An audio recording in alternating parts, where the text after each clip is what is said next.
स्वागत है आपका सिविल सर्विस पर यूट्यूब चैनल में। सो एवरीबॉडी, आज का जो करंट अफेयर है बहुत ही इंपॉर्टेंट सेगमेंट है। किन पे हमें बात करनी है, पहले उस टॉपिक को देख लेते हैं।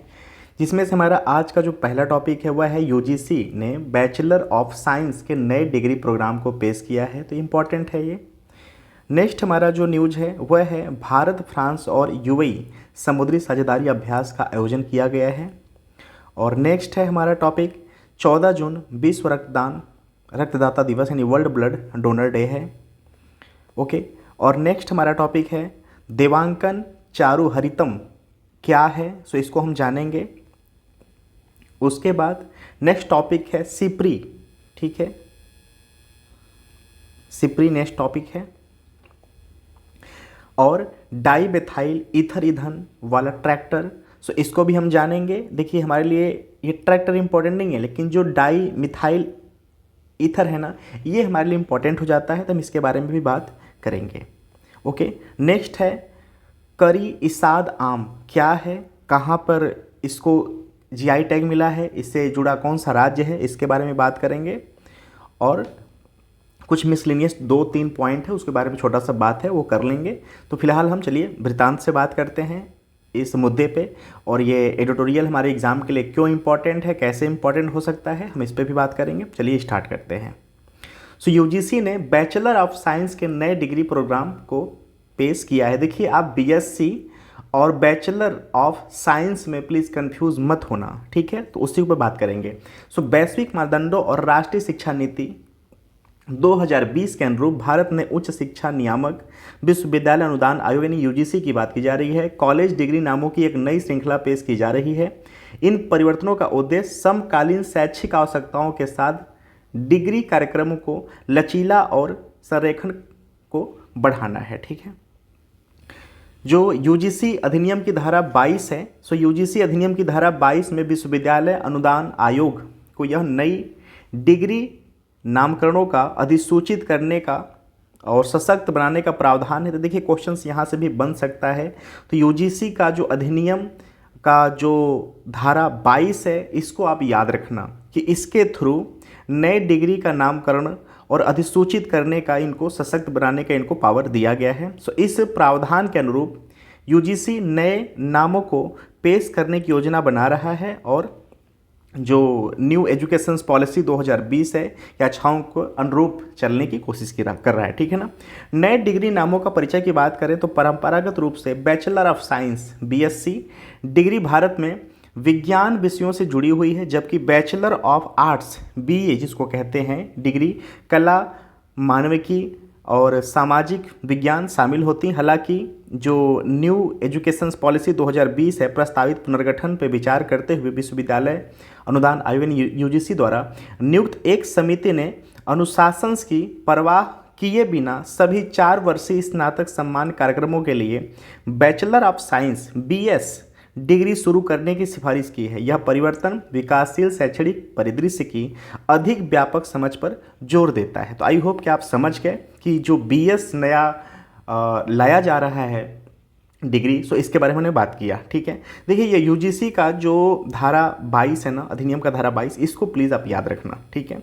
सभी विषयों में लचीलेपन की अगर बात करें तो समिति ने सिफारिश स्नातक कार्यक्रमों पे उनका सुझाव है कि विश्वविद्यालय कला, मानविकी, प्रबंधन, वाणिज्यिक और गैर विज्ञान विषयों में भी स्नातकोत्तर कार्यक्रमों के लिए मास्टर ऑफ साइंस एमए नामकरण को अपना सकते हैं, और यह कदम ज्ञान के क्षेत्र में विकसित प्रकृति की स्वीकार करता है और आज की दुनिया में अंततः विषय सहयोग पर महत्व पर प्रकाश डालता है। तो आई होप कि आप समझ गए कि पूरा का पूरा मामला क्या है और किस नए डिग्री को लाने की बात की जा रही है, और यूजीसी की भूमिका क्या है, और जो न्यू एजुकेशन पॉलिसी 2020 है उसके प्लेटफॉर्म पर कैसे चलने के लिए क्या क्या कारक यूज में लाए जा सकते हैं, ठीक है।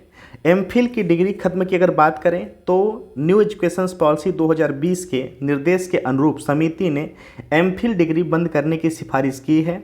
इस कदम का उद्देश्य शैक्षिक परिदृश्य को सुव्यवस्थित करना और शैक्षणिक कार्यक्रमों में अतिरेक को कम करना और उन्हें वैश्विक प्रथाओं के साथ संरेखित करना है। अब यहाँ पे अगर हम बात करें यूजीसी के थोड़ा सा बैकग्राउंड की, ठीक है। सो यूजीसी के अगर बैकग्राउंड की बात करें तो इसका जो स्थापना है भारत सरकार ने नवंबर 1948 में डॉक्टर राधा कृष्णन की अध्यक्षता में एक विश्वविद्यालय शिक्षा आयोग की नियुक्ति की थी। तो आप समझ गए कि इसका बैकग्राउंड कहाँ से है, तो नवंबर 1948, ठीक है। सो 1956 में औपचारिक रूप से इसका उद्घाटन किया गया। 28 दिसंबर 1953 को शिक्षा, प्राकृतिक संसाधन और वैज्ञानिक अनुसंधान मंत्री मौलाना अबुल कलाम आज़ाद द्वारा किया गया था। आई होप कि आप इसके बैकग्राउंड के भी बारे में जान गए और इसके लिए करंट का क्या न्यूज़ था हम उसके बारे में भी बहुत भलीभांति जान लिए। नेक्स्ट हमारा टॉपिक है भारत, फ्रांस और यूएई समुद्री साझेदार अभ्यास आयोजन, ठीक है। तो थोड़ा सा आप इमेज को देख लीजिए, अपने माइंड में इसको रखिए, ठीक है। इंपॉर्टेंट हमारे लिए क्यों है उसमें बात करेंगे। सो पहली बार भारत, फ्रांस और यूएई समुद्री साझेदार अभ्यास, India France UAE maritime partnership exercise हाल ही में ओमान की खाड़ी में आयोजित किया गया। ये जगह याद रखना, ओमान की खाड़ी, ठीक है। इस अभ्यास ने भारत, फ्रांस और संयुक्त अरब अमीरात की नौसेना के बीच त्रिपक्षीय सहयोग को मजबूत करने में एक महत्वपूर्ण मील का पत्थर चिन्हित किया गया है। संयुक्त रणनीतियों में सुधार और समुद्री सुरक्षा सुनिश्चित करने के उद्देश्य से इस अभ्यास में कई नौसैनिक परिसंपत्तियों की भागीदारी और विभिन्न संचालनों का निष्पादन भी किया गया है, ठीक है। स्थान और प्रतिभागी की बात करते अभ्यास ओमान की खाड़ी में शुरू किया गया। जगह याद रखना प्लीज़ इसको, ठीक है, ये इंपॉर्टेंट, इसको याद रखना। जो एक रणनीतिक समुद्री क्षेत्र है, अपने महत्वपूर्ण व्यापार मार्गों भू राजनीतिक महत्व के लिए जाना जाता है। भारतीय नौसेना के आईएनएस तर्कस, एक शक्तिशाली फ्रिगेट, ने फ्रांसीसी नौसेना के सुपर कॉफ के साथ अभ्यास में महत्वपूर्ण भूमिका निभाई। अभ्यास के कौशल को बढ़ाते हुए भाग लेने वाले देशों की वायु शक्ति क्षमताओं को प्रदर्शित करने में भी उन्नत राफेल लड़ाकू जेट विमान को भी तैनात किया गया था।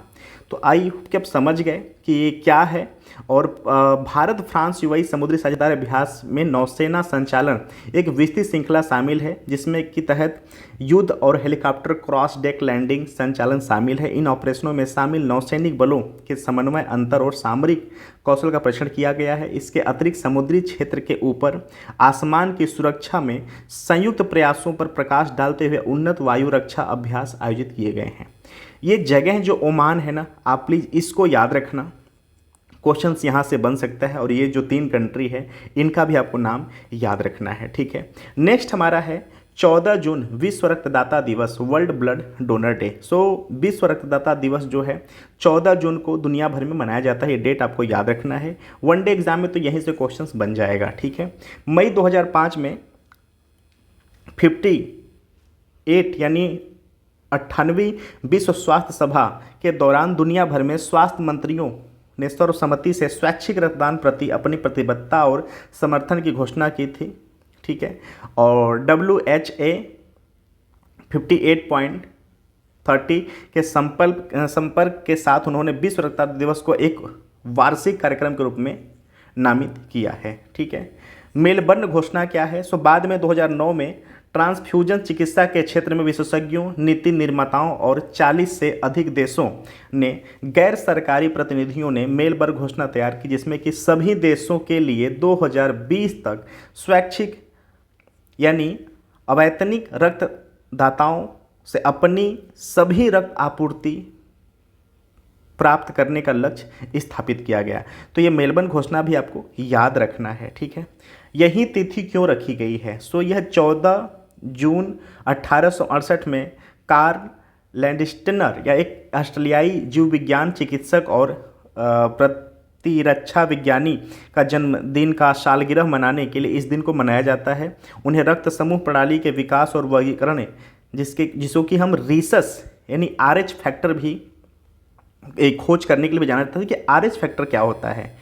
अक्सर आप जब ब्लड का टेस्ट कर RH आता है, देखिए जो RH फैक्टर है ना, जो हमारा ब्लड होता है, ठीक है, इसमें एक प्रोटीन होता है, ठीक है। उस प्रोटीन का ही नाम होता है RH। अगर वो प्रोटीन है तो ब्लड पॉजिटिव RH माना जाता है, अगर नहीं है तो उसको नेगेटिव माना जाता है। एक प्रकार से एक प्रोटीन होता है, प्रोटीन फैक्टर होता है, तो इसी के खोज इसको जाना जाता है, ठीक है। तो आई होप कि आप समझ गए इसको कि क्या है। सो ये 14 जो जून है, इस डेट को आपको याद रखना है।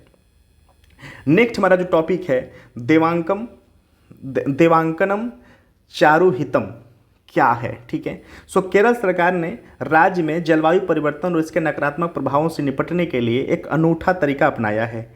एक महत्वाकांक्षी परियोजना है। सरकार का लक्ष्य 5 देव सोम बोर्डों द्वारा प्रबंधित 3000 से अधिक मंदिरों में हरित आवरण को बढ़ाना है, यानी ग्रीनरी को ये बढ़ा रहे हैं, पेड़ पौधों को लगाएंगे।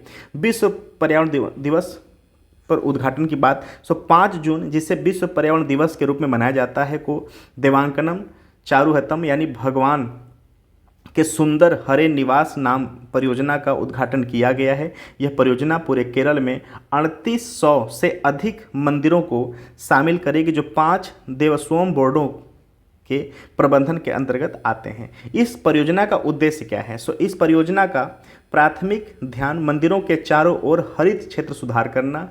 विचार यह है कि देवास्वम बोर्डों का पास मौजूद भूमि बैंकों का उपयोग करना और इन जमीनों पर पेड़ उगाए जाए जिससे कि राज्य में समग्र हरियाली बढ़े। इसके अतिरिक्त इस परियोजना में मंदिर परिसर के भीतर विभिन्न फूलों के पौधों और फल देने वाले पेड़ लगाने की कल्पना की गई है। न केवल सौंदर्य में योगदान देगा बल्कि मंदिरों के आत्मनिर्भर बनाने के लिए दैनिक उपयोग के लिए फूलों और फलों की सतत आपूर्ति को ही सुनिश्चित करेगा। तो आई होप कि बहुत अच्छा ये योजना है, इसको भी आपको याद रखना है।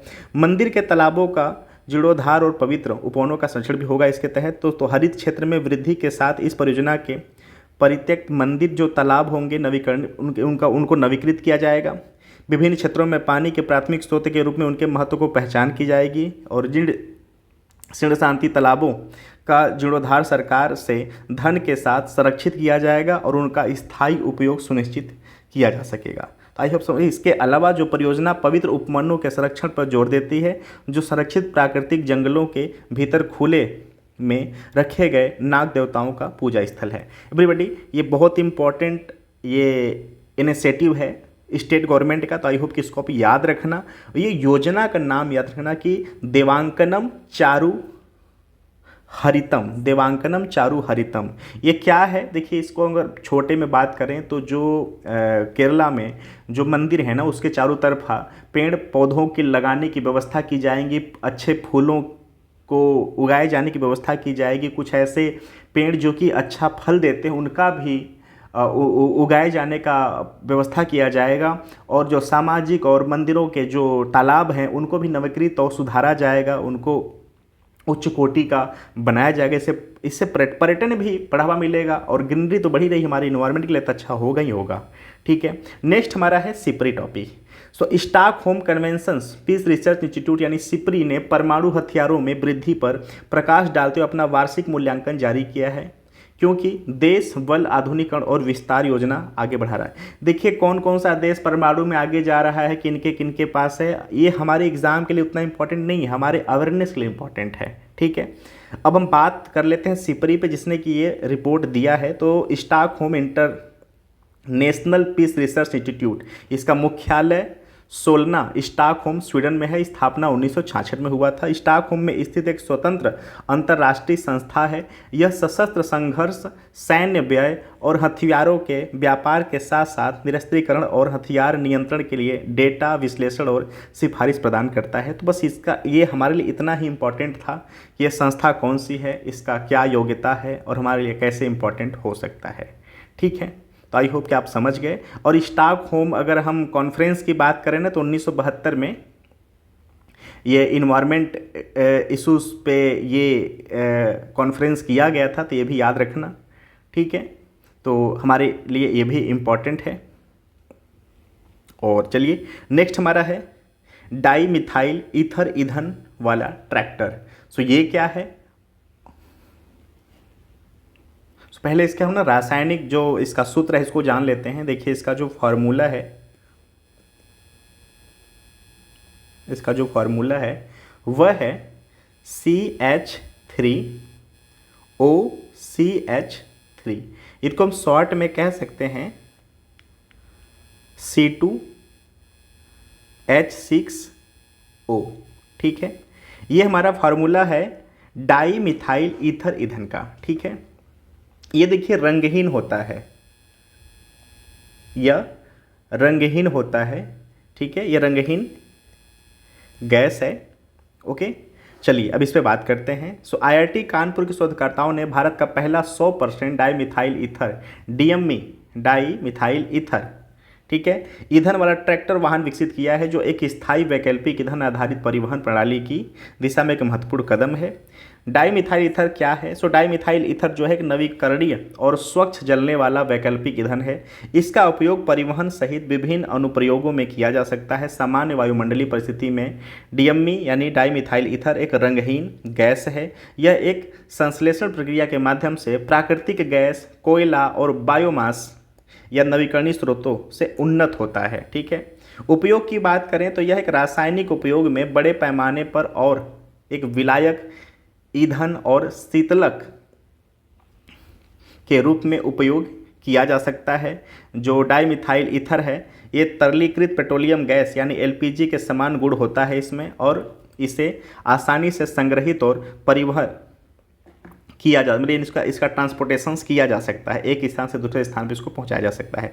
जापान, संयुक्त राज्य अमेरिका, चीन, स्वीडन, डेनमार्क, कोरिया सहित कई देश पहले से ही वाहनों को चलाने के लिए डीएमई का उपयोग कर रहे हैं। हालांकि आंतरिक दहन इंजनों में डीएमई का उपयोग भारत में अपेक्षाकृत अभी कम है, ठीक है। विज्ञान और इंजीनियरिंग अनुसंधान बोर्ड, विज्ञान और प्रौद्योगिकी विभाग यानी डीएसटी के तहत द्वारा किए गए जो शोध है, नीति आयोग के मेथेनॉल इकोनॉमिक कार्यक्रम के साथ इसको जोड़ा गया है। तो ये देखिए डीएमई है, इसका फार्मूला भाई के लिए आप याद रखना। एक प्रकार से ये जो हमारे ऊर्जा उत्पादन है, परिवहन के लिए काफ़ी उपयोगी, लाभदायक होने वाला है। तो C2H6O इसका नाम आप याद रखना।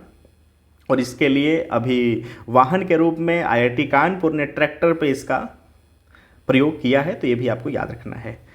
करी इसाद आम, सो उत्तर कन्नड़ के अंकोला तालुका के प्रमुख रूप से उगाए जाने वाले करी इसाद आम को केंद्र सरकार के तहत भौगोलिक संकेतक यानी जीआई टैग दिया गया है, ठीक है। तो ये जीआई टैग से जुड़ा हुआ यह टॉपिक है, तो इसको भी आप याद रखना। सरकार के ज्योग्राफिकल इंडिकेशंस जनरल के अनुसार करी इसाद को इसकी अनोखी सुगंध, सुस्वाद स्वाद और उच्च मात्रा के गुद्दे और आकार और बेहतरीन गुणवत्ता वाले आमों में से एक के रूप में स्वीकार किया गया, इसलिए इसको जीआई टैग दिया गया है।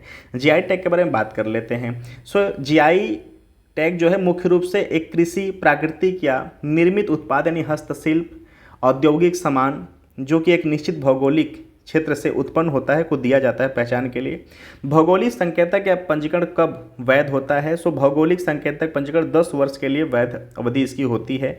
इस समय पर प्रत्येक 10 वर्ष की एक और अवधि के लिए नवीकृत किया जा सकता है। भौगोलिक संकेतक कौन प्रदान करता हो, नियंत्रित करता है? तो अंतर्राष्ट्रीय स्तर पर औद्योगिक संपत्ति के संरक्षण के लिए पेरिस कन्वेंशन के तहत भौगोलिक संकेतक बौद्धिक संपदा अधिकार के घटक के रूप में शामिल है। और जीआई विश्व व्यापार संगठन यानी WTO के बौद्धिक संपदा अधिकारों के व्यापार संबंधी पहलुओं पर समझौता द्वारा भी शामिल है। भारत में भौगोलिक संकेतक पंजीकरण माल के भौगोलिक संकेतक यानी पंजीकरण और संरक्षण अधिनियम 1999 द्वारा प्रकाशित किया जाता है, जो कि सितंबर 2003 में प्रभावी हुआ। भारत में जीआई टैग के साथ दिया जाने वाला पहला जो उत्पाद है वह 2004 में दार्जिलिंग को दिया गया था। तो ये भी आपको याद रखना है कि जीआई टैग से जुड़ा हुआ ये टॉपिक है। और भारत का पहला जीआई टैग जो प्रोडक्ट है, जो उत्पाद है, वो दार्जिलिंग चाय है, ठीक है। सो एवरीबॉडी, आपको यह सेगमेंट कैसा लगा? अपने विचारों को प्लीज़ कमेंट बॉक्स में दीजिए। क्या कमी थी प्लीज़ आप बताना, उसमें सुधार की कोशिश की जाएगी। और बहुत जल्द ही स्टूडियो कवर किया जा रहा है और बिल्कुल फेस टू फेस आकर के बातें की जाएंगी और एक एक बातों को तरीके से एनालिसिस किया जाएगा। तो कुछ समय का वेट है। सो आई होप कि आप एग्ज़ाम के लिए यहाँ से कंटेंट को यूज करिए, उसका शॉर्ट नोट्स बनाइए और जो भी डाउट है आप उसको यहाँ पर रखिए। कमेंट बॉक्स के थ्रू बात उस पर किया जाएगा। और बहुत जल्दी मॉडर्न इंडिया का मेंस के अकॉर्डिंग सिलेबस को कवर कराया जाएगा और 1 बाय 1 लाइन को डिस्कस किया जाएगा with mains questions practice test, ठीक है। So thank you so much watching. चलिए एंजॉय करिए, फिर मिलते हैं नेक्स्ट सेगमेंट में। Thank you so much.